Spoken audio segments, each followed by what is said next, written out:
आज हम राजस्थान के इतिहास में राजपूत राजवंशों के अभ्युदय की बात करेंगे।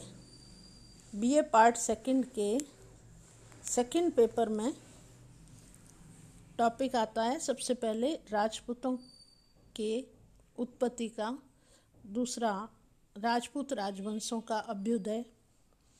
तो हम आज की क्लास में गुहिल राजवंश के अभ्युदय की बात करेंगे। सबसे पहले हम बात करें गुप्त शासकों की केंद्रीय शक्ति जो क्षीण हो जाती है, उसके बाद कुछ समय के लिए राजस्थान पर हूणों का दबदबा बना रहता है। उनके बाद राजस्थान के अलग अलग क्षेत्रों में राजपूतों के विभिन्न राजवंशों ने अपने अपने राज्य स्थापित किए। इन राजपूत राजवंशों में गुहिल राजवंश का एक महत्वपूर्ण स्थान है।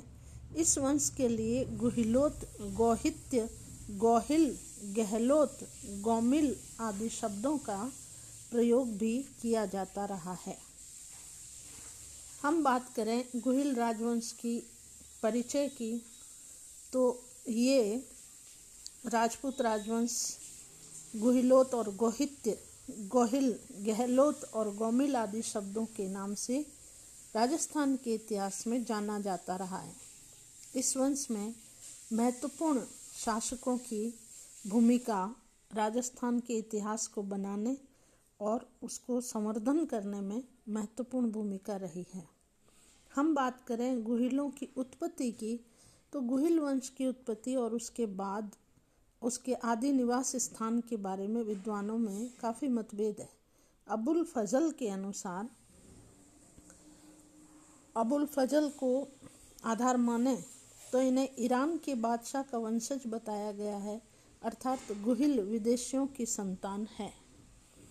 फिर हम बात करें कर्नल जेम्स टॉड, तो कर्नल जेम्स टॉड ने राजपूतों को विदेशियों की संतान सिद्ध करने का प्रयास किया है और जैन ग्रंथों के अनुसार गुहिलों को वल्लभी के राजा शिलादित्य का वंशज बताया गया है। टॉड के विवरण के अनुसार वल्लभी राज्य पर शिलादित्य शासन करता रहा था और 524 ईस्वी में विदेशियों ने उसके राज्य पर आक्रमण किया। भयंकर संघर्ष में शिलादित्य अपने परिवार के सभी सदस्यों के साथ मारा गया। केवल उसकी पत्नी पुष्पावती बच गई और शत्रुओं के आक्रमण से पूर्व अम्बा भवानी की तीर्थ यात्रा पर वह गई हुई थी। उसी रानी ने गोह या गुह्यदत्त को जन्म दिया, जो आगे चलकर मेवाड़ का स्वामी बना। हम बात करें स्मिथ, इतिहासकार स्मिथ की, तो इतिहासकार स्मिथ भी गुहिलों को विदेशियों की संतान मानते हैं। वे राजपूतों को हूणों से संबंधित बताते हैं जो 5वीं और 6वीं शताब्दियों में भारत में बस गए थे और यहाँ के प्राचीन क्षत्रियों में घुल मिल गए थे।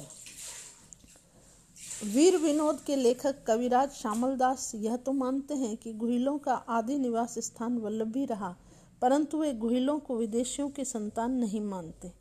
उनके मतानुसार गुहिल क्षत्रियों के 36 राजवंशों में से एक था। हम बात करें डॉक्टर ओझा की, तो डॉक्टर ओझा ने ठोस तर्कों के आधार पर अबुल फजल, कर्नल टॉड और स्मिथ के मतों का खंडन करते हुए गुहिलों को विशुद्ध सूर्यवंशी राजपूत बताया है। अपने मत की पुष्टि में उन्होंने बाप्पा के सिक्कों तथा कुछ प्राचीन शिलालेखों का हवाला दिया। गुहिलों की डॉक्टर डी.आर. भंडारकर ने गुहिलों को नागर ब्राह्मणों की संतान कहा है और अपने मत की पुष्टि में वे कई शिलालेखों तथा एक लिंग महात्म्य का हवाला देते हैं, जिनमें गुहिलों के लिए विप्र या ब्राह्मणों के कुल को आनंद देने वाला आदि शब्दों का प्रयोग किया गया है। गुहिलों की जाति के बारे में हम बात करें तो जैसा कि मैंने अभी आपको बताया कि डी.आर. भंडारकर ने ब्राह्मणों की संतान कहा है और अपने पद की पुष्टि में उन्होंने कई शिलालेखों और एकलिंग महात्म्य का वर्णन भी किया है। इसके साथ ही विप्र कुल या ब्राह्मणों के कुल को आनंद देने वाला बताया गया है। नैन्सी ने गुहिलों को आदि रूप से ब्राह्मण तथा जानकारी से क्षत्रिय बताया, परंतु डॉक्टर ओझा ने इन मतों का जोरदार खंडन किया है और उनके अनुसार इन शब्दों का अर्थ ब्राह्मणों तथा ब्राह्मण धर्म की रक्षा के संदर्भ में लिया जाना चाहिए। गोपीनाथ शर्मा ने व्यक्तिगत अनुसंधान के बाद गुहिलों को ब्राह्मण वंशीय माना है। उनका मानना है कि महाराणा कुंभा ने बड़ी छानबीन के बाद अपने वंश के संबंध में स्पष्ट रूप से ब्राह्मण वंशी होना अंकित करवाया था। वे लिखते हैं कि प्राचीन भारतीय शासक वंशों में कर्ण, मशुंग आदि वंश ब्राह्मण वंशीय थे, जिन्होंने अपने प्रताप से प्रतिष्ठित शासकों के स्थान प्राप्त कर लिया था। यदि वे वंश ब्राह्मण वंशीय थे तो नागदा के गुहिलों को ब्राह्मण वंशीय होना कोई आश्चर्य की बात नहीं है। यह भी एक बड़े आश्चर्य और महत्व की बात है कि 12वीं शताब्दी के पहले के किसी लेखक ने स्पष्ट रूप से गुहिलों को सूर्यवंशी नहीं लिखा है। सूर्यवंशी या क्षत्रिय लिखने की परिपाटी चित्तौड़ के 1278 ईस्वी के लेख के आसपास अपनाई गई प्रतीत होती है। वस्तुतः गुहिलों के आदि निवास स्थान तथा उनकी उत्पत्ति के विषय में अभी निश्चित रूप से कहना संभव नहीं। इस विषय पर अधिक अनुसंधान की आवश्यकता है। राजस्थान में गुहिलों की शाखा के बारे में बात करें तो शुरू में गुहिल लोग मेवाड़ क्षेत्र में आकर बस गए थे। मेवाड़ में शक्तिशाली बनने के बाद इस वंश के अन्य साहसी एवं महत्वाकांक्षी व्यक्तियों ने राजस्थान के अन्य क्षेत्रों में अपने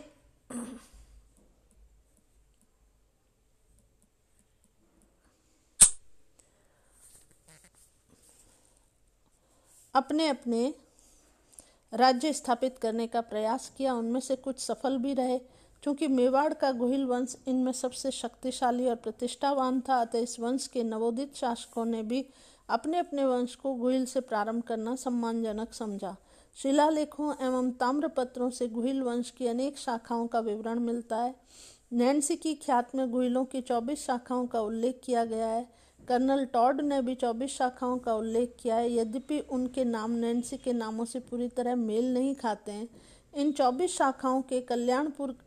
शाखाओं में कल्याणपुर के गुहिल, बागड़ के गुहिल, चाटसू के गुहिल, मारवाड़ के गुहिल, धौड़ के गुहिल, काठियावाड़ के गुहिल और मेवाड़ के गुहिल अधिक प्रसिद्ध थे।